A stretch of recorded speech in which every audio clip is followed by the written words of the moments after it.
Let's drop the pretense. A few days ago, Israel's finance minister Bezalel Smotrich stood before a crowd and said the quiet bit out loud. The fighting will not end until hundreds of thousands of Gazans leave and Syria is partitioned, not de-escalated, not demilitarized, partitioned. This isn't about terrorism.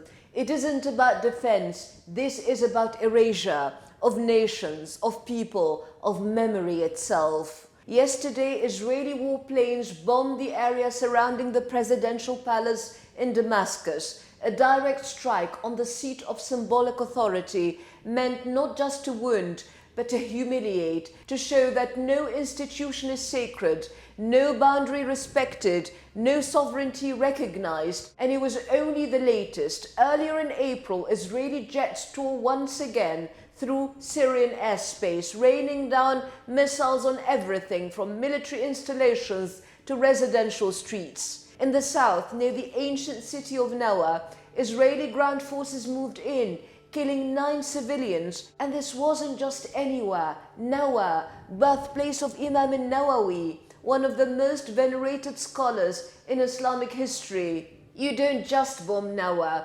You take aim at a legacy, a living, breathing cultural inheritance that spans continents and centuries. Not far off, you'll find Tel el-Jabia, where Caliph Umar once received the keys to Jerusalem. That's not just soil, it's sacred. This region, Huran, has given the world jurists, scholars, historians, Ibn al-Qayyim al-Jawziyya, Ibn Kathir, names uttered in mosques and lecture halls from Morocco to Malaysia.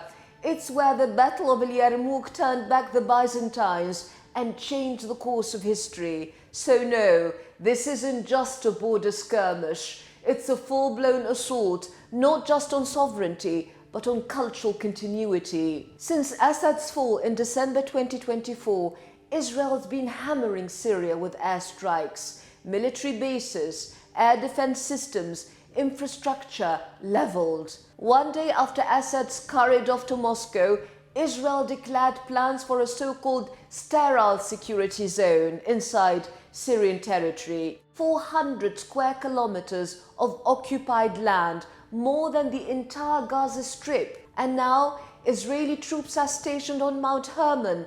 Defense Minister Israel Katz declared, "We will remain." No exit strategy, no time limit, just permanent presence, de facto annexation. And of course, we're told it's all about protecting the Druze. Yes, the minority defense gambit, the oldest trick in the colonial handbook.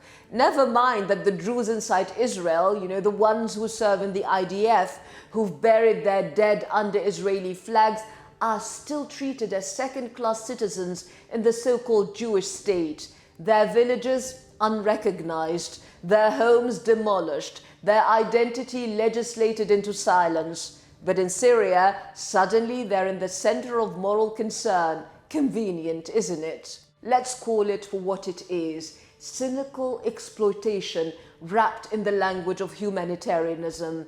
And this is only the beginning, because Israel's leaders aren't even bothering to hide their ambitions anymore. The vision for Syria, not reform, not even regime change, disappearance. Israeli Foreign Minister Gideon Saar said it plainly. The idea of a single sovereign Syria is unrealistic. And then came Rami Samani, Israeli lawyer, military lecturer, and walking Freudian slip. He said this, and I quote, "Syria is an artificial state that has disintegrated. It has never had a real right to exist. It is not an Arab state and certainly not a nation state of anyone. Erdogan supports a united Syria. Israel's interest is completely the opposite. Israel can and must cause Syria to disappear. In its place will be 5 cantons. Israel must deepen its grip on the interior of Syria." There you have it. This is not mere rhetoric, it is policy. This isn't about security, it's about cartography by conquest. The plan: break Syria into pieces. A Kurdish canton in the northeast, a Druze protectorate in the south, an Alawite enclave hugging the coast, and scattered Sunni territories stripped of power, autonomy, and voice. Why? Because a fractured Syria can't have sovereignty. A powerless Syria can't resist the occupation of its lands, and a voiceless Syria won't defend itself, let alone Palestine. This is not peace, it is paralysis. This is not protection, it is permanent control. And it doesn't end at Syria. Israel's sights are shifting north to Turkey. Why? Because Ankara still supports a united Syria, and that makes them inconvenient. The message of the strikes near Nawa wasn't just for Damascus, it was for Erdogan. This is our sphere now. And how has Syria's new leadership responded? With restraint. President Ahmed al-Shara has tiptoed around escalation. He's talked about upholding the 1974 separation agreement. He's even floated the idea of normalizing ties with Israel, joining the so-called Abraham Accords, if the conditions are right. In exchange, more airstrikes, more ultimatums, and a demand to silence all Palestinian political activity on Syrian soil. Israel's position is unmistakable. There is no room for Syrian sovereignty. A nation reeling from decades of war is told it must sacrifice not only its independence, but its alliances, its memory, its voice. Yet something is stirring in Syria. The funeral of the 9 slain in Nawa became a procession of defiance. Across the country, Syrians poured into the streets. The fatigue of war is giving way to a new resolve. A generation that once lost hope is finding it again, not in governments, but in the land itself. Because Syria is not merely a state, it is a civilization.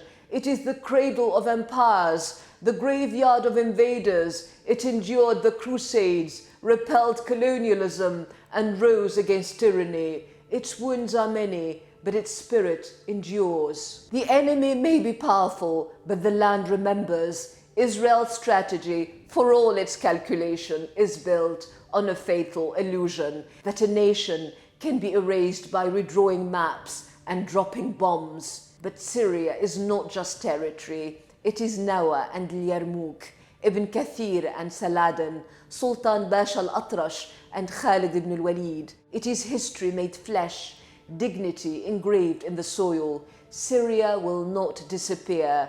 It will not fragment quietly, and its people, however battered, are awakening. What Israel has unleashed in southern Syria is not submission, it is remembrance.